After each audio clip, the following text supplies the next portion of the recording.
제가 1부 예배를 또 설교를 하고 또 2부를 설교 됐는데요.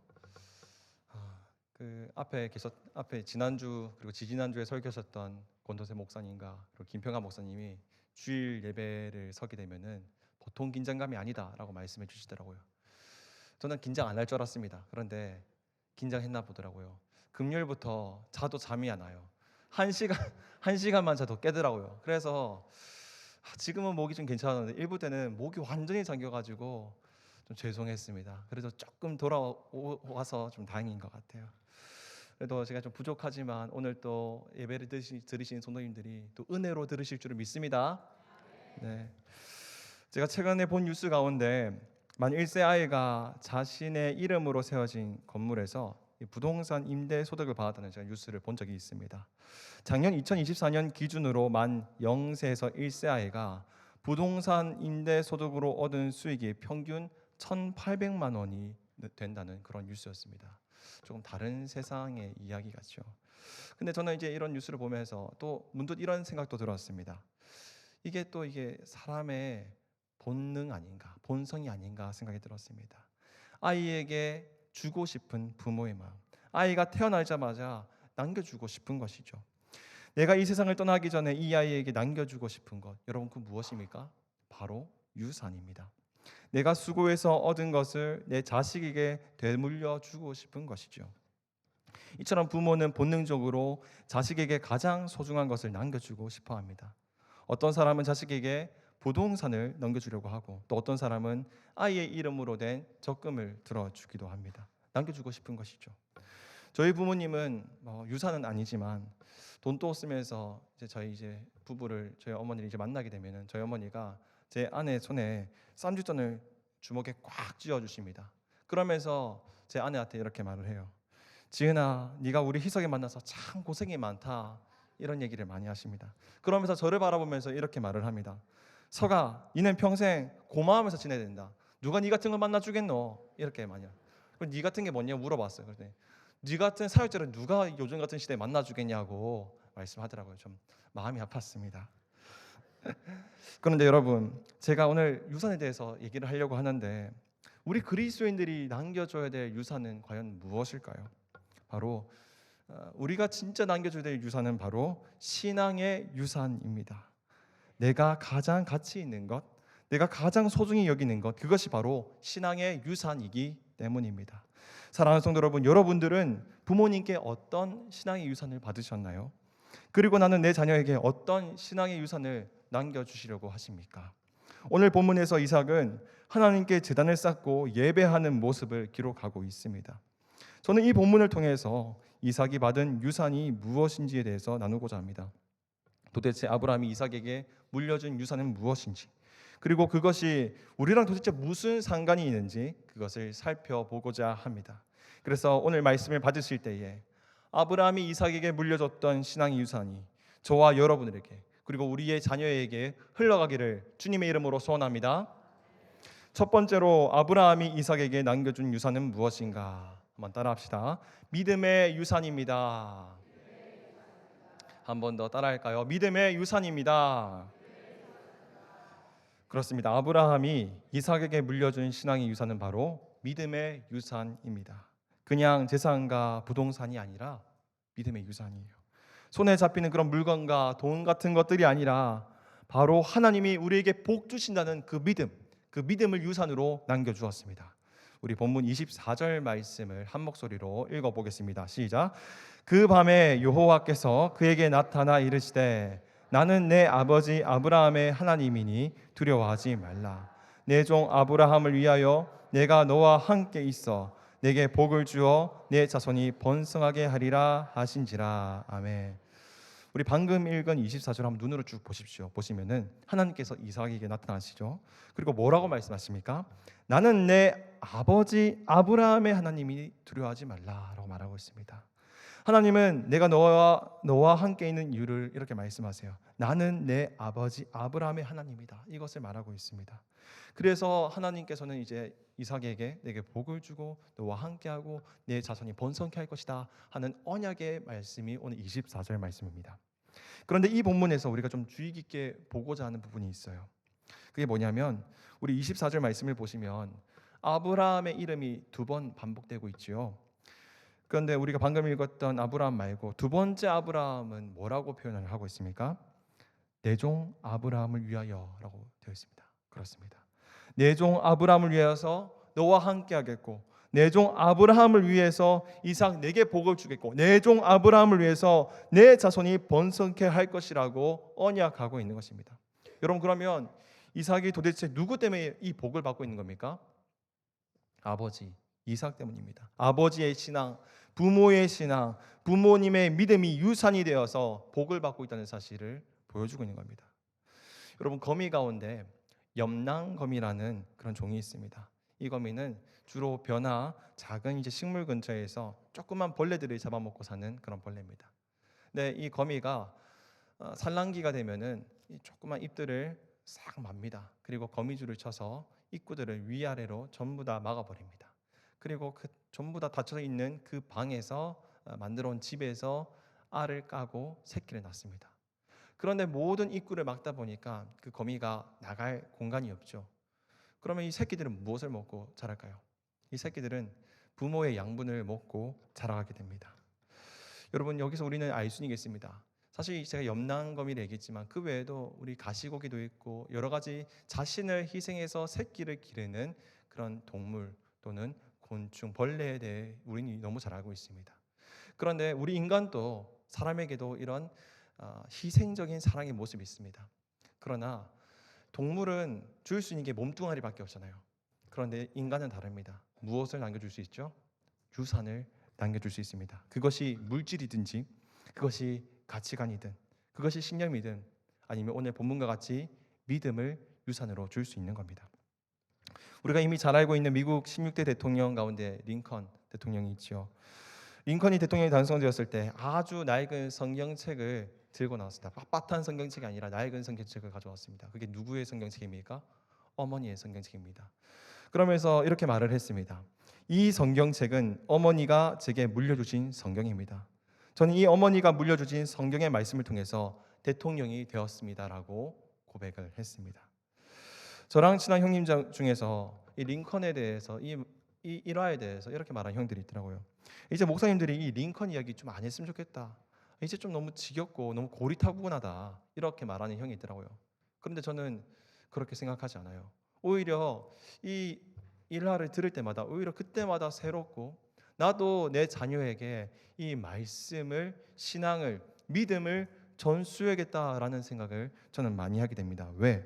만약 제가 이 땅에서 죽고 사라진다 할지라도 아브라함의 하나님께서 아브라함을 봐서라도 오늘 이삭에게 복 주었듯이 하나님께서 내 자녀의 모든 생사복을 책임지실 것이라는 믿음이 제게 있기 때문입니다.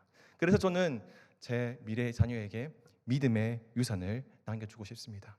사랑하는 성도 여러분, 여러분들은 어떤 유산을 남기시겠습니까? 믿음의 유산을 남기시기를 주님의 이름으로 소원합니다. 그때 하나님께서 여러분들의 자손을 결코 망하게 하지 않으시고 복 내리실 것을 믿으시길 주의 이름으로 소원합니다. 우리 두 번째, 아브라함이 이삭에게 남겨준 유산은 무엇인가? 따라합시다. 예배의 유산입니다. 한 번 더 따라할까요? 예배의 유산입니다. 그렇습니다. 아브라함은 이삭에게 예배의 유산을 남겼습니다. 이삭은 아브라함이 하나님께 제단을 쌓고 예배하는 모습들을 바라보면서 자랐어요. 그것이 바로 예배의 유산이 된 것이죠. 부모가 예배를 사모하는 것을 보여줄 때에 자녀에게 그것은 예배의 유산으로 남게 됩니다. 우리 본문 25절 말씀을 한 목소리로 읽어보겠습니다. 25절입니다. 이삭이 그곳에 제단을 쌓고 여호와의 이름을 부르며 거기 장막을 쳤더니 이삭이 종들이 거기서도 우물을 팠더라. 아멘. 오늘 본문을 보면 이삭이 제단을 쌓는 모습을 기록을 하고 있죠. 그런데 어디서 제단을 쌓고 있습니까? 우리 23절 말씀에 보면 힌트가 나와 있습니다. 어디입니까? 브엘세바입니다. 보통 우리가 브엘세바에 대해서 들으면 우린 크게 의미를 부여하거나 생각하지 않죠. 왜냐하면 고대 시대의 이야기고 다른 나라 지역이기 때문에 브엘세바는 뭐 흘러가는 뭐 우리 잘 모르는 그런 지역으로 생각을 합니다. 그런데 사실 이 아브라함과 이 이삭의 삶의 일대기를 이 지도를 따라 그림을 따라 그려가면서 보면은 이 브엘세바는 굉장히 의미가 있는 그런 지역입니다. 우리는 이 브엘세바라는 지역에 대해 알기 위해서 오늘 본문의 좀 전후 맥락을 좀 살펴볼 필요가 있는데요. 사실 오늘 본문 바로 직전에 이삭이 겪었던 일들이 있습니다. 한번 보실까요? 창세기 26장 12절부터 22절에 나와 있는 사건이 어떤 내용인가요? 이삭이 우물을 파는 내용들입니다. 그래서 그 동네, 그 지역 그랄 사람들과 충돌이 일어나고 있습니다. 우리 12절 말씀을 함께 읽어보겠습니다. 이삭이 그 땅에서 농사하여 그 해에 100배나 얻었고 여호와께서 복을 주심으로. 아멘. 이삭은 이 그랄 땅에 살면서 머물면서 농사를 지었습니다. 그런데 이 그랄 사람들이 굉장히 시기했어요. 왜냐하면 방금 읽은 말씀과 같이 이삭은 100배의 소출이 있었습니다.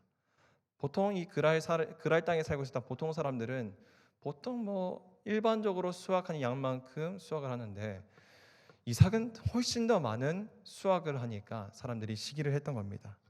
여러분 혹시 시기를 받아보신 적이 있으십니까? 남자들 사이에서는 잘 시기를 하거나 그런 경우는 잘 없는데 제가 어릴 적에 한번 이 시기를 당했던 적이 있습니다. 제가 초등학교 2학년 때 있었던 일인데요.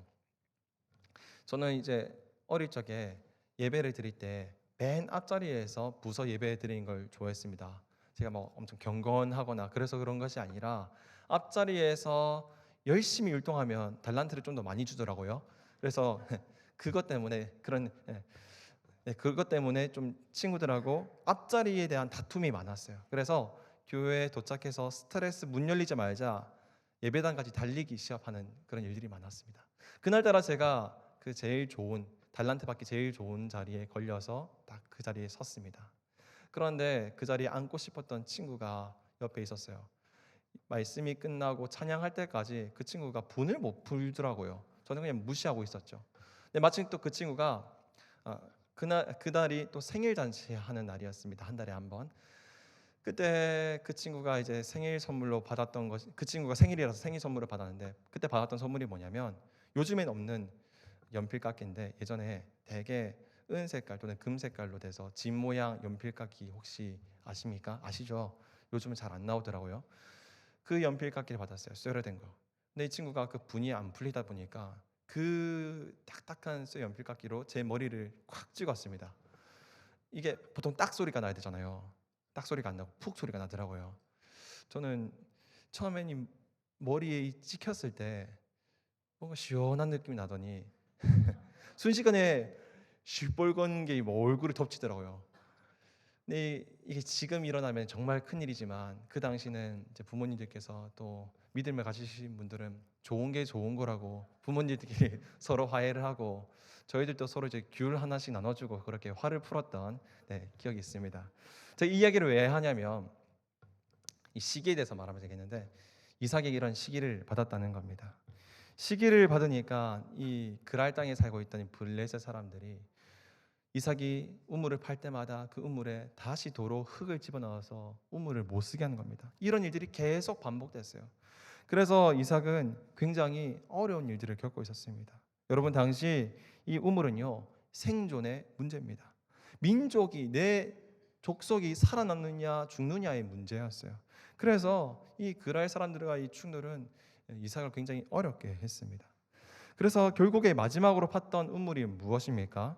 잘 아시다시피 르호봇입니다. 이 르호봇을 판 이후로부터 다툼이 일어나지 않았어요.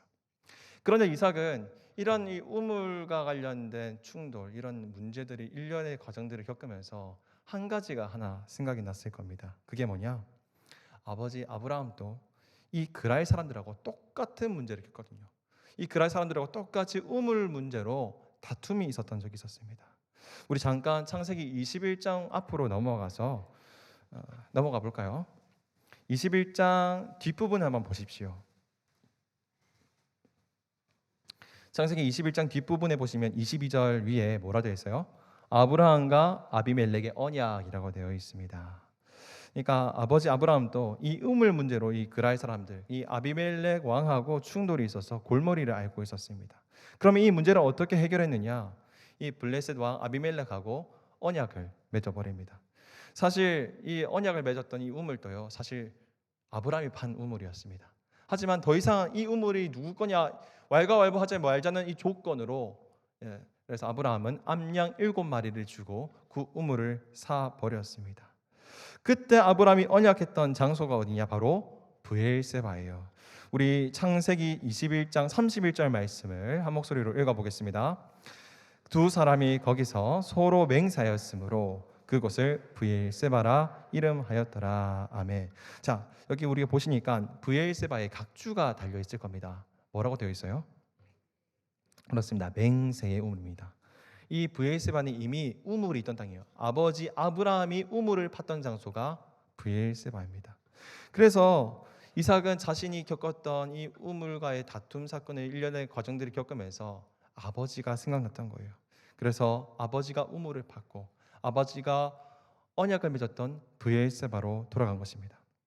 근데 여러분, 아브라함은요, 이 언약을 맺은 이후로 그 언약 맺는 곳에서 끝나지 않았습니다. 창세기 21장 33절과 34절에 보면 무엇을 했는지 행동들이 쭉 기록되어 있는데요. 우리 33절과 34절 말씀을 한 목소리로 읽겠습니다. 아브라함은 브엘세바로 에셀 나무를 심고 거기서 영원하신 하나님 여호와의 이름을 불렀으며 그가 블레셋 사람의 땅에서 여러 날을 지냈더라. 아멘. 우리 방금 읽은 본문에 보니까 아브라함의 행동들이 쭉 기록되어 있죠. 무엇이 되어 있습니까? 무엇을 합니까? 에셀 나무도 심었는데 제가 볼 것은 먼저 여호와의 이름을 불렀다 되어 있습니다. 이게 무슨 의미죠? 예배드렸다는 말이죠. 그리고 34절에 보니까 땅에서 여러 날을 지냈더라라고 됐는데 이게 무슨 말입니까? 아들 이삭과 함께 가족들과 함께 여기서 거주했다, 살았다라는 의미입니다. 즉 이삭은 아버지 아브라함이 이 우물 문제로 힘겨워할 때 이 문제를 어떻게 해결했는지, 어떻게 지혜롭게 해결했는지, 그리고 이 문제를 예배로 해결하는 모습들을 다 지켜봐왔던 겁니다. 그래서 이삭은 자신이 이 똑같은 우물 문제를 맞닥뜨렸을 때 아버지를 생각했고, 그래서 자신도 이 아버지가 했던 행동들과 똑같은 행동들을 오늘 본문에서 행하고 있는데요. 우리 다시 26장 25절 말씀으로 돌아와서 25절을 한 목소리를 읽어보겠습니다. 시작.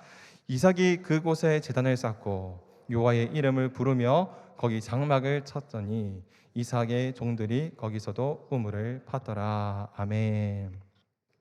자, 무엇이 닮았습니까? 첫째로 여호와의 이름을 부르며라고 되어 있습니다. 이게 뭡니까? 예배드렸다는 말이고요. 장막을 쳤다 하고 되어 있습니다. 거주했다는 말입니다.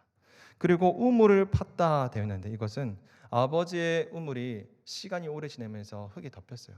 그런데 그 언약을 다시 그 우물을 다시 팜으로써 언약을 다시 회복하고 언약을 재갱신한다는 의미를 담고 있습니다.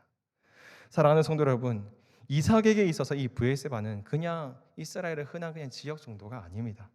아버지와 예배의 추억이 있고 아버지와 함께 살았던 그런 추억이 있는 장소가 바로 브엘세바입니다.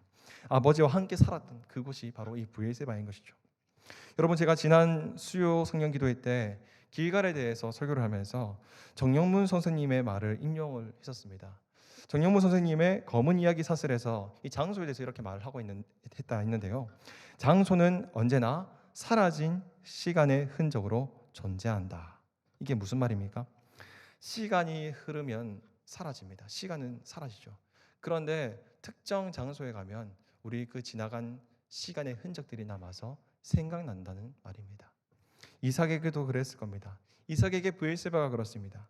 지금 아버지 아브라함은 사라졌지만 없지만 이 브엘세바에서 아버지가 심어놓은 이 에셀 나무를 볼 때에, 그리고 아버지가 파놓은 이 우물을 볼 때에 아버지가 살아왔던 삶의 흔적들을 기억한다는 말입니다. 여러분, 오늘날 교회가 잘 가르치지 않는 신앙이 한 가지가 있습니다. 그게 무엇이냐? 바로 귀소신앙입니다. 귀소신앙. 귀소 본능이라는 말 아시죠? 동물이 원래의 서식지나 둥지로 돌아가고자 하는 그런 성질을 말하는 것이 이 귀소 본능입니다. 여러분, 왜 연어가 산란철에 왜 강을 거슬러 올라갑니까? 바로 그 DNA 가운데 회귀의 본능이 있고 귀소의 본능이 있기 때문입니다. 사실 우리는 이 아브라함에 대한 설교를 너무 많이 들어왔습니다. 그래서 창세기 12장 말씀 우리가 설교를 드릴 때에 이렇게 말씀하지 않습니까? 너는 너의 고향과 친척과 아버지 집을 떠나 내가 네게 약속한 땅으로 가라. 떠나가라는 말씀을 우리는 많이 들었습니다. 그런데 사실 아브라함을 제외하고서는 거의 모든 대부분의 이야기가 뭐냐면 떠나가라가 아니라 돌아오라는 말씀을 많이 하세요. 그래서 사실 오늘 이삭은 사실 성품 자체가 순종적이라서 약속의 땅에서 떠나가지 않았습니다. 그런데 그 이후의 삶들을 보면 그 이후의 자손들을 보면 야곱을 보십시오. 야곱이 젊을 적에 방황하여서 삼촌 라반의 집에 살게 됐습니다. 20년 넘게 살게 되었죠. 그러나 결국 어디로 돌아옵니까? 고향의 땅으로, 약속의 땅으로 돌아옵니다. 요셉은요. 요셉은 떠나고 싶어서 떠난 게 아니라 강제로 떠나게 되었죠. 하지만 죽어서라도 자기가 뼈가 되어서라도 고향의 땅으로 가고 싶은 그런 열망이 그 안에 있었습니다. 출애굽기 내용은 무엇입니까? 이스라엘 백성들이 다시 약속의 땅으로 돌아가고자 하는 그런 내용들이 기록되어 있는 겁니다. 즉 그래서 사실 성경에는 떠나라는 말씀보다는 다시 돌아오라는 귀소의 신앙을 가르치고 있는 겁니다. 사랑하는 성도 여러분, 우리는 자녀에게 어떤 유산을 남겨야 할까요? 바로 예배의 유산을 남겨야 됩니다. 그렇다면 이 예배의 유산은 어떻게 남길 수 있겠습니까? 그것은 바로 우리가 자녀와 함께 예배를 드릴 때 남겨줄 수 있는 것입니다. 저는요, 우리 교회 학교 학생들을 보면 참 많이 부럽습니다. 예배 시간에 우리가 예배를 드리고 있으면 막 소리 지르고 뛰어놀고 우당탕탕 거리는데요. 근데 저 아이들을 보면은 언제 저렇게 뛰어놀 수 있겠노라는 생각이 들면서 참 많이 부럽습니다. 그리고 이 아이들이 그냥 뛰어노는 것만 같지만 사실 우리 부모님들이 어떻게 예배드리는지 다 보고 있습니다. 아이들은 부모님이 예배드리는 모습을 보고 자랍니다. 그리고 부모님과 함께한 예배, 부모와 함께한 신앙의 추억들을 아이들은 기억합니다. 그 추억들이 어디에 있습니까? 바로 교회에 남아 있습니다. 아이들에게 교회의 추억을 많이 남겨주십시오.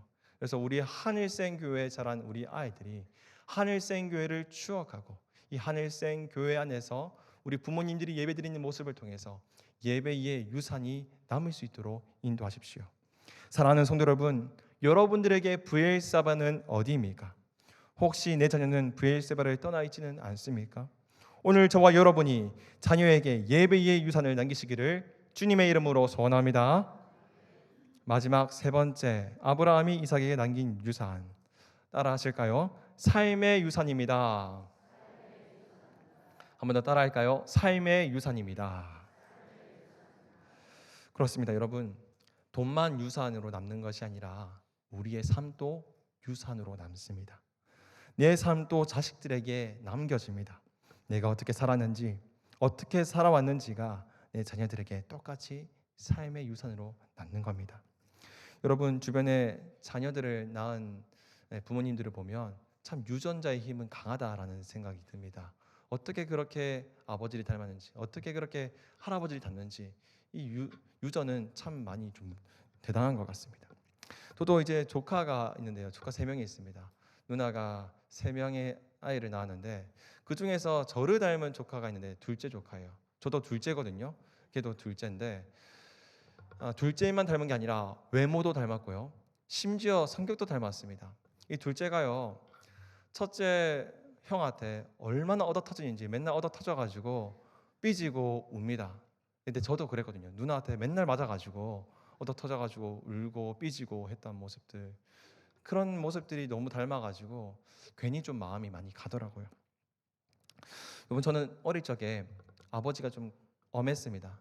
그래서 아버지한테 이제 매를 맞을 때 아주 좀 크게 매를 많이 맞았어요. 그래서 저는 어릴 때 어린 마음에 나는 아버지를 닮지 말아야겠다 이런 생각을 하곤 했습니다. 물론 지금 그렇지 않습니다. 나이가 점점 들면서 아버지가 이해가 되고 그리고 아버지를 존경하고 아버지를 사랑합니다. 그런데 제가 이제 나이가 점점 들면서 느끼는 게 뭐냐면 나는 아버지를 닮지 말아야죠 생각했지만 저의 작은 습관이나 삶 속에서 아버지의 닮은 모습들이 하나하나 보이더라고요. 오늘 이삭도 그렇습니다. 아버지 아브라함을 참 많이 닮았어요. 꼭 닮았습니다. 우물 문제로 고민하는 것도 많이 닮았고 또 그 문제를 신앙으로 예배로 풀어가는 것도 참 많이 닮았습니다. 그리고 또 아내 사라, 그리고 리브가, 이 아내가 불임 문제로 참 힘들어하는 것도 참 많이 닮았고, 또 그 불임 문제를 기도로 풀어가는 것도 참 많이 닮은 것 같습니다. 근데 여러분, 닮아도 너무 좀 무섭게 닮았습니다. 왜냐하면 아브라함이 감추고 싶었던 삶까지도 그 아들이 닮았기 때문입니다. 우리 본문 우리 창세기 12장 13절 말씀, 띄워주는 말씀을 함께 읽어보겠습니다. 시작. 원하건대 그대는 나의 누이라 하라. 그러면 내가 그대로 말미암아 안전하고 내 목숨이 그대로 말미암아 보존되리라 하니라. 아멘. 방금 읽은 말씀은 아브라함이 애굽으로 기근을 피하여 도망했을 때입니다. 그런데 자기가 죽을까 봐 아내를 뭐라고 속입니까? 누이라고 속였습니다. 그런데 한 번만 한 게 아니라 두 번 속였어요. 창세기 20장에도 그 모습을 보여주는데요. 띄워주는 말씀 읽어보겠습니다. 그의 아내 사라를 자기 누이라 하였으므로 그랄 왕 아비멜렉이 사람을 보내어 사라를 데려갔더니. 아멘. 아브라함은 그랄 땅에 가서도 자기 아내를 누이라고 속였습니다. 참 이 행동이 어떤 모습입니까? 비겁한 모습이죠. 이 모습을 사실 아브라함은 자기 아들에게 남겨주고 싶지 않았을 겁니다. 그런데 아들 이삭도 똑같은 모습을 보여주고 있어요. 우리 창세기 26장 말씀 한번 보겠습니다. 띄워주는 말씀 보겠습니다. 시작. 그곳 사람들이 그의 아내에 대하여 물으매 그가 말하기를 그는 내 누이라 하였으니 리브가는 보기에 아리따움으로 그곳 백성이 리브가로 말미암아 자기를 죽일까 하여 그는 내 아내라 하기를 두려워함이었더라. 아멘. 여러분, 아브라함이 아내를 누이라고 속인 사건이 12장과 20장에서 나타납니다. 그런데 이 이삭이 아브라함이 아내를 누이라고 속이는 장면을 봤을까요? 못 봤을까요? 못 봤습니다. 왜냐하면 이삭이 태어난 장이 몇 장이냐면 21장입니다. 아버지가 속이는 이런 비겁한 행동하는 모습을 못 봤습니다. 그런데 왜 이 이삭에게 이러한 아브라함의 비겁한 모습이 그대로 나타나고 있을까요? 아브라함은 굳이 이 아들에게 이 이야기를 하지 않았을 겁니다. 왜? 부끄러운 과거니까요. 그런데 왜 아브라함의 거짓말이 이삭에게 흘려가냐 이 말입니다. 우리는 여기에서 유산에 대한 두려운 진실을 마주하게 됩니다. 나의 감춰진 삶도 유산이 될 수 있다는 거예요. 나의 습관적인 죄, 나의 부정적인 말, 내가 자녀에게 남겨주고 싶지 않은 모습들이 자녀에게 남을 수도 있습니다. 사랑하는 성도 여러분, 여러분들은 자녀에게 어떤 신앙을 물려주고 싶으십니까? 저는요, 제 자녀들에게 기도하는 부모님의 삶의 모습을 유산으로 남겨주고 싶습니다. 제가 어머니에게 그 유산을 받았거든요. 어머니가 기도하는 모습을 보고 자라왔습니다. 그래서 저도 제 자녀에게 그 유산을 그대로 물려주고 싶습니다. 제가 좋아하는 문장이 하나 있는데요. 띄워주시겠습니까?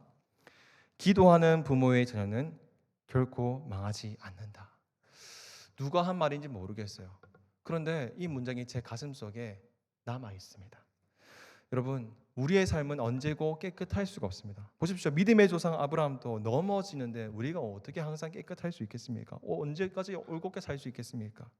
그래서 저는 내 자녀에게 무엇을 남겨주고 싶으냐? 바로 기도하는 삶의 유산을 제 자녀에게 남겨주고 싶습니다.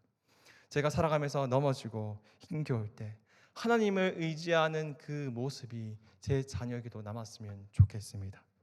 사랑하는 여러분, 여러분은 자녀에게 어떤 유산을 남기고 싶으십니까? 어떤 삶을 유산으로 남기고 싶으십니까? 여러분, 사실 우리의 삶에는 아무런 소망이 없습니다. 그러나 자녀에게 기도의 모습을, 기도의 삶을 유산으로 남겨주시기를 주님의 이름으로 소원합니다.